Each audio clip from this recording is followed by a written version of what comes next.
ನೋಡಿ, ಲೆಟ್ರು ಬರಿತಾ ಇದ್ದೀನಿ. ಇವತ್ತು ಇದೊಂದು ಕಾರ್ಯಾಚರಣೆ ಕೂಡ ಮಾಡಬೇಕಾಗಿದೆ. ಇವತ್ತು ಜನ RTO ಅಧಿಕಾರಿಗೆ ದೂರು ಕೊಡೋಕ್ಕಾಗದೆ, ಪೊಲೀಸವ್ರಿಗೆ ದೂರು ಕೊಡೋಕ್ಕಾಗದೆ ಸಂಘ ಸಂಸ್ಥೆಗಳಿಗೆ ಮಾಹಿತಿಗಳು ಕೊಡ್ತಾ ಇದ್ದಾರೆ. ಯಾಕೆಂದರೆ ಭಯ, ಯಾಕೆ ಬೇಕು ನಮಗೆ ಅನ್ನೋ ಥರ ಸಂಘ ಸಂಸ್ಥೆಗಳಿಗೆ ಮಾಹಿತಿ ಕೊಡ್ತಾ ಇದ್ದಾರೆ. ನೋಡಿ, ವೈಟ್ ಬೋರ್ಡ್ ಕಾರ್ಗಳು ನೋಡಿ, ಇದು H R registration white board ನೋಡಿ. ಇದು ನಿಸಾನ್ ವೈಟ್ ಬೋರ್ಡು, ಇದು ಕಿಯಾ ಕಾರ್ನೆಸ್ ವೈಟ್ ಬೋರ್ಡು, ಇದು ಎರಿಟಿಗಾ ವೈಟ್ ಬೋರ್ಡು, ಇದು ಶಿಫ್ಟು ವೈಟ್ ಬೋರ್ಡು, ಇದು ವ್ಯಾಗನರ್ ವೈಟ್ ಬೋರ್ಡು. ಹಂಗೆ ಇನ್ನೂ ತುಂಬ ಇದ್ದಾವೆ. ಆ ಫೋಟೋ ಎಲ್ಲ ಪ್ರಿಂಟೌಟ್ಗಳು ತೆಗಿಸ್ತಾ ಇದ್ದೀನಿ. ನೋಡಿ, ಇದು ಬಂದು ವಿಜಯನಗರ, ಹೊಸಕೆರೆಹಳ್ಳಿ ವಿಜಯನಗರ ಎಸ್ಟಿಂಕ್ಷನ್ನು, ಕೆಂಪಾಪುರ ಅಗ್ರಹಾರ ಅಂತೇಳಿ ಈ ಸ್ಥಳದಲ್ಲಿ ನೋಡಿ ಈ ವೈಟ್ ಬೋರ್ಡ್ ಕಾರ್ಗಳನ್ನ ಬಾಡಿಗೆಗೆ ಬಿಟ್ಕೊಂಡು ಜೀವನ ಮಾಡ್ತಾ ಇದ್ದಾನೆ. ಇಂಥವ್ರುಗಳು ಅಕ್ರಮವಾಗಿ ದಂಧೆ ಏನು ನಡೆಸ್ತಾ ಇದ್ದಾರೆ ಯಾರಿಗೂ ಗೊತ್ತಿಲ್ಲ ಬಿಡು, ನಾವು ಹಣ ಮಾತ್ರ ಚೆನ್ನಾಗಿ ಮಾಡ್ತಾ ಇದ್ದೀವಿ ಅಂದ್ಕೊಂಡು ಒಂದು ಕಮರ್ಷಿಯಲ್ ವೆಹಿಕಲ್ಲು ಏನು ಕ್ಯಾಬ್ಗಳು ಇಟ್ಕೊಂಡಿದ್ದೀವಿ, ಕ್ಯಾಬ್ ಡ್ರೈವರ್ಸ್ಗಳಿಗೂ ಕೂಡ ಇವರೆಲ್ಲ ಆರ್ಥಿಕವಾಗಿ ನಷ್ಟ ಮಾಡ್ತಾ ಇದ್ದಾರೆ. ನಮಗೆಲ್ಲ ವಂಚನೆ ಇವರೆಲ್ಲ ಮಾಡ್ತಾ ಇರೋದು. ಇವೆಲ್ಲ ನಮ್ಮ ಎಲ್ಲೋ ಬೋರ್ಡು ಗಾಡಿಗಳು ದುಡಿಯಲ್ಲ, ಅಷ್ಟು ರೇಟ್ಗೆ ಇವರೆಲ್ಲ ಗಾಡಿಗಳನ್ನ ಕೊಡೋದು, ಈ ಗಾಡಿಗಳನ್ನ.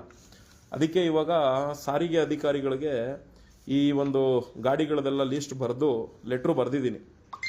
ಈ ಒಂದು ದಂಧೆ ನಡೆಸ್ತಿರೋನು ಯಾರು ಏನು, ಈ ಕಾರ್ಗಳ ಮೇಲೆಲ್ಲ ಕ್ರಮ ತಗೊಳ್ಳಿ ಅಂತ ಬರೆದಿದ್ದೀನಿ. ಹಾಗೆ ಲೋಕಲ್ ಪೊಲೀಸ್ ಸ್ಟೇಷನ್ಗೂ ಕೂಡ ಲೆಟ್ರು ಬರಿತಾ ಇದ್ದೀನಿ. ಇದೆಲ್ಲ ಏನು ಇವಾಗ ಬರಿತಾ ಇದ್ದೀನಲ್ಲ, ಇದನ್ನೆಲ್ಲ ಇವತ್ತು ಸಂಬಂಧಪಟ್ಟಿರೋ ಇಲಾಖೆಗಳಿಗೆ ಸಬ್ಮಿಟ್ ಮಾಡಬೇಕು. ನೋಡಿ, ಎಂಥ ದುರ್ದೈವ ಅಂದರೆ ಕರ್ನಾಟಕದ ಒಳಗಡೆ, ಅದರಲ್ಲೂ ಬೆಂಗಳೂರಲ್ಲಿ ಈ ಥರ ವೈಟ್ ಬೋರ್ಡ್ ಕಾರ್ಗಳನ್ನ ನನ್ನ ಮಕ್ಕಳು ಯೋಗ್ಯತೆಗೆ ಕಾರ್ಗಳು ತಗೊಂಡು ಈ ಕಾರ್ಗಳಲ್ಲಿ EMI ಕಟ್ಟಕ್ಕಾಗದೆ ಸಾಲ ಸೋಲ ಮಾಡಿ ತಗೊಂಡ್ಬಿಡ್ತಾರೆ. EMI ಕಟ್ಟಕ್ಕೆ ಯೋಗ್ಯತೆ ಇಲ್ಲದೆ ಈ ನನ್ನ ಮಕ್ಕಳು ಈ ಥರ ಗಾಡಿಗಳನ್ನ ತಗೊಂಬಂದು ಹಿಂಗೆ ಬಾಡಿಗೆಗೆ ಬಿಟ್ಕೊಂಡು ಜೀವನ ಮಾಡ್ತಾ ಇದ್ದಾರೆ. ಈ ಬಾಳೋ ಬದಲು ಇದೆಲ್ಲ ತಲೆಡಿಕರುಗಳು ಕೂಡ ಈ ಥರ ಬಾಳಲ್ಲ. ಆ ಥರದಲ್ಲಿ ಇವ್ರುಗಳು ಈ ಥರ ಜೀವನ ಮಾಡ್ತಾ ಇದ್ದಾರೆ. ಹಾಗಾಗಿ ಈ ಒಂದು ವೆಹಿಕಲ್ಗಳನ್ನ ಯಾರೆಲ್ಲ ಬಳಸಿದ್ದಾರೆ ಅಂಥ ಕಸ್ಟಮರ್ಸ್ಗಳೇ ನನಗೆ ಇದ್ರ ಬಗ್ಗೆ ಎಲ್ಲ ಮಾಹಿತಿ ಕಳಿಸಿರೋವಂಥದ್ದು. ಹಂಗಾಗಿ ಇದ್ರದ್ದೆಲ್ಲ ದೂರುಗಳನ್ನ ಸಬ್ಮಿಟ್ ಮಾಡುವಂಥ ಕೆಲಸ ಮಾಡ್ತೀವಿ. ನಮಗೆ ಇಂಬರಹನ ಕೊಡಿ, ಇದ್ರ ಮೇಲೆ ಏನು ಆಕ್ಷನ್ ತೊಗೊಂಡಿದ್ದೀರಾ ಅಂತೇಳಿ ಇಂಬರಹ ಕೊಡಿ ಅಂತಲೂ ಕೂಡ ಕೇಳಿದ್ದೀನಿ. ಈ ದರಿದ್ರ ಇಲಾಖೆಗಳು ಏನು ಮಾಡ್ತಾವೋ ಗೊತ್ತಿಲ್ಲ. ಆದರೂ ಇಂಥದ್ದೊಂದು ದಂಧೆ ಏನು ನಡೀತಾ ಇದೆಯಲ್ಲ, ಇದು ನಿಲ್ಲಬೇಕು ಅಂದರೆ ನಮ್ಮ ಕ್ಯಾಬ್ ಡ್ರೈವರ್ಸ್ಗಳು ಒಗ್ಗಟ್ಟಾಗಬೇಕು. ನಮ್ಗಳ ಜೊತೆ ಕೈ ಜೋಡಿಸಿದ್ರೆ ಮಾತ್ರ ಇಂಥ ದಂಧೆಗಳನ್ನ ನಾವು ನಿಲ್ಲಿಸೋದಕ್ಕೆ ಸಾಧ್ಯ. ನೀವುಗಳು ನಿಮ್ಮ ಸಂಪಾದನೆ ಆಯಿತು, ನೀವಾಯಿತು ಅಂತ ನಿಮ್ಮ ಪಾಡ್ ನೀವು ಇದ್ಬಿಟ್ಟು ಬರೀ ನಿಮ್ಮ ಸಂಪಾದನೆ ಕಡೆಗೆ ನೀವು ಒತ್ತನ್ನು ಕೊಡ್ತಾ ಇದ್ರೆ ಇಂಥ ದಂಧೆ ನಡೆಸೋ ನನ್ನ ಮಕ್ಕಳು ಕೂಡ ಚೆನ್ನಾಗಿ ದುಡ್ಡು ಮಾಡಿಕೊಂಡು ಟ್ಯಾಕ್ಸ್ ಕಟ್ದಂಗೆ, FC ಮಾಡಿಸ್ದಂಗೆ ಆರಾಮಾಗಿ ದುಡ್ಡು ಮಾಡ್ಕೊಂಡಿರ್ತಾರೆ. ಗಾಡಿಗಳು ಆಕ್ಸಿಡೆಂಟ್ ಆದ್ರೂ ಟ್ರಾಫಿಕ್ ಪೊಲೀಸ್ನವ್ರಿಗೆ ಲಂಚ ಹೊಡಿತಾರೆ, ಮಾಡ್ಕೊತಾರೆ ಆರಾಮಾಗಿ, ಇನ್ಶೂರೆನ್ಸ್ ಕ್ಲೈಮ್ ಮಾಡಿಕೊಂಡು ಆ ತಗೊಂಡೋಗಿರೋರ ಹತ್ರನೂ ಕಾಸು ಕಿತ್ಕೊಂತಾರೆ.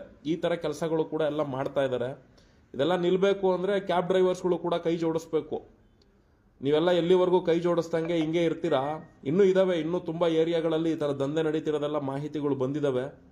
ಏನು ಮಾಡ್ತೀರಾ, ಒಂದೊಂದೇ ಮಾಡ್ತಾ ಇದ್ದೀವಿ. ಮೊನ್ನೆ ಎಲ್ಲ ಝೂಮ್ಗೆ ಹೋಗಿದ್ದೋ, ಜೀವನ್ ಭೀಮ್ನಗರ ಪೊಲೀಸ್ ಸ್ಟೇಷನ್ ಕಂಪ್ಲೇಂಟ್ ಕೊಟ್ಟಿದ್ದೀವಿ. ಅವರು ಹಬ್ಬ ಕಳ್ಕೊಂಡು ತಿಳಿಸ್ತೀವಿ ಅಂತ ಹೇಳಿದ್ದಾರೆ. ಈಗ ಇದನ್ನು ಎತ್ಕೊಂಡಿದ್ದೀವಿ. ನೆಕ್ಸ್ಟು ಇನ್ನೂ 1-2 ಕಡೆ ಜಾಗಗಳಿದ್ದಾವೆ, ಅಲ್ಲೂ ಕೂಡ ಹೋಗಬೇಕು. ಏನು ಮಾಡೋಣ, ನಮ್ಮ ಕ್ಯಾಬ್ ಡ್ರೈವರ್ಸ್ಗಳು ಬಂದು ನಿಂತ್ಕೊಬೇಕಂತ ಸ್ಥಳಗಳಲ್ಲಿ.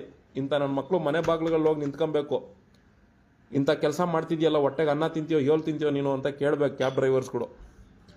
ಎಲ್ಲಿವರೆಗೂ ನೀವೆಲ್ಲ ಒಗ್ಗಟ್ಟಾಗಿ ಬಂದು ಕೇಳಲ್ಲ, ಇಂಥ ದಂಧೆಗಳನ್ನ ಆರಾಮಾಗಿ ಹಿಂಗೆ ನೋಡಿ, ಎಂಥ ಪಾರ್ಕಿಂಗ್ ಪ್ಲೇಸು, ಆರಾಮಾಗಿ ಪಾರ್ಕಿಂಗ್ ಜಾಗ ಮಾಡ್ಕೊಳ್ಳೋದು, ಗಾಡಿಗಳು ತಗೊಳ್ಳೋದು, ಬಾಡಿಗೆಗೆ ಬಿಟ್ಕೊಂಡು ಈ ಬಾಳೋದಕ್ಕಿಂತ ತಲೆ ಹಿಡ್ಕೊಂಡು ಬದುಕಿದ್ರೇನು ಬೇಡ ಅಂತದ. ನೋಡೋಣ, ದೂರು ಕೊಡ್ತಾ ಇದ್ದೀನಿ.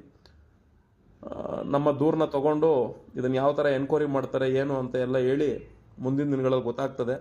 ನೀವೆಲ್ಲ ಒಗ್ಗಟ್ಟಾಗಬೇಕು, ಕೈ ಜೋಡಿಸಿದ್ರೆ ಇದನ್ನೆಲ್ಲ ನಿಲ್ಲಿಸ್ಬೋದು. ಇಲ್ಲ ನಿಂಪಾಡ್ ನೀವಿದ್ರೆ ಈ ಥರ ನಮಗೆ ಪಬ್ಲಿಕ್ಗಳು ಕಳಿಸೋವಂಥ ಮಾಹಿತಿಗಳನ್ನ ತೊಗೊಂಡು ಬರೀ ದೂರು ಕೊಟ್ಕೊಂಡು ಕೂತ್ಕೊಬೋದು ಅಷ್ಟೇ. ಅದು ಬಿಟ್ಟರು ಬದಲಾವಣೆ ಏನು ತರಕ್ಕೆ ಸಾಧ್ಯ ಆಗುತ್ತೆ? ಬರ್ಬೇಕು ಕ್ಯಾಬ್ ಡ್ರೈವರ್ಸ್ಗಳು, ಇಂತಿಂಥ ಸ್ಪಾಟ್ಗಳಿಗೆ ಬಂದು ನಿಂತ್ಕೊಬೇಕು. ಬರಲ್ಲೇ ನನ್ನ ಮಕ್ಕಳ ಬಂಡವಾಳ ಹಾಕಿ ಗಾಡಿಗಳು ತೊಗೊಂಡು ಇಲ್ಲಿ ಜೀವನ ಮಾಡೋಕ್ಕಾಗದೆ ಒದ್ದಾಡ್ತಿದ್ದೀವಿ.